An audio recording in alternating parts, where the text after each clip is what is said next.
Southeast excluded from National Assembly leadership. A repeat of Azikiwe, Awolowo's mistakes by Frederick Nwabufo.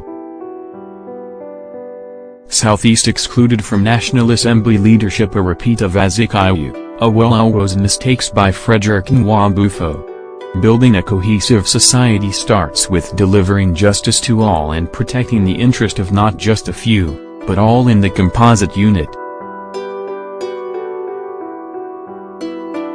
Justice is the adhesive which cements the foundations of attuned societies.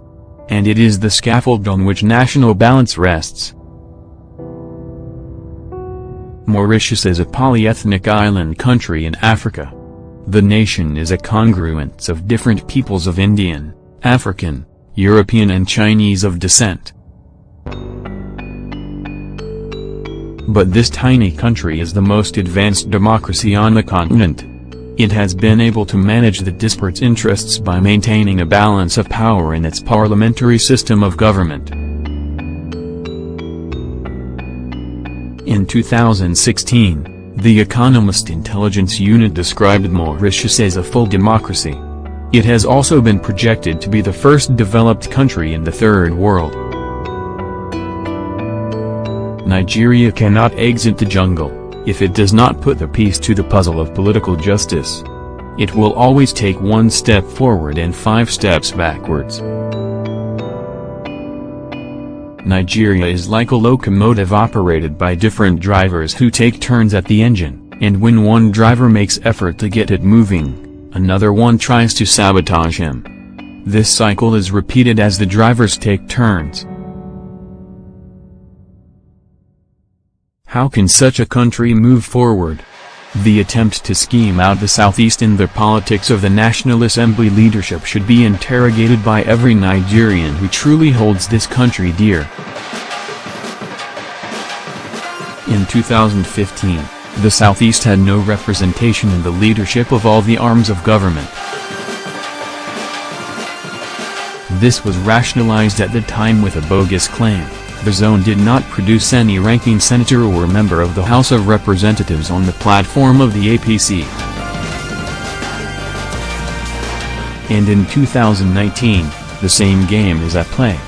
Ahmed Lawan has been singled out to be the President of the Senate and Femi Gbajabiamila anointed to be the Speaker of the House of Representatives. If this crystallizes, with Buhari and Osinbajo as heads of the executive, Lawan and Gbajabiamila as leaders of the legislature, and Ibrahim Tanko as the head of the judiciary, the entire government will be in the hands of 2 groups in a multi-ethnic country.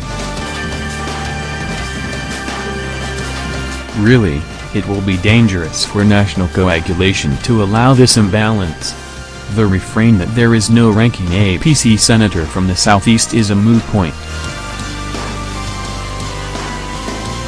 This is not entirely true. Besides, there are senators from the Southeast elected on the platform of the APC.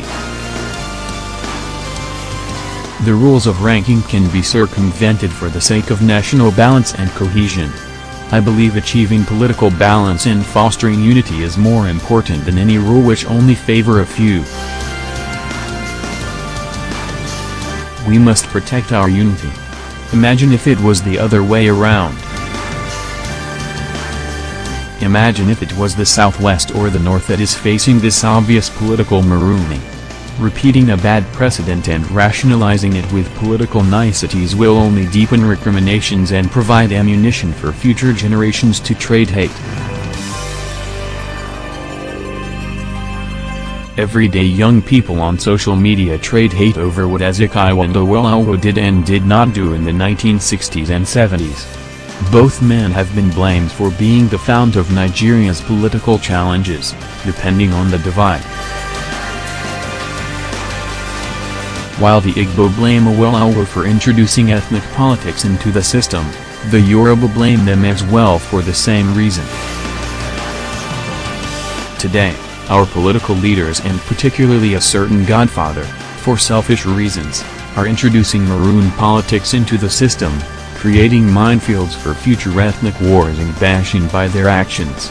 How bleak is the future of our unity? Righting the wrongs of yesterday and avoiding the pitfalls of tomorrow begin with doing justice to all and making compromises where necessary. Frederick is a media personality.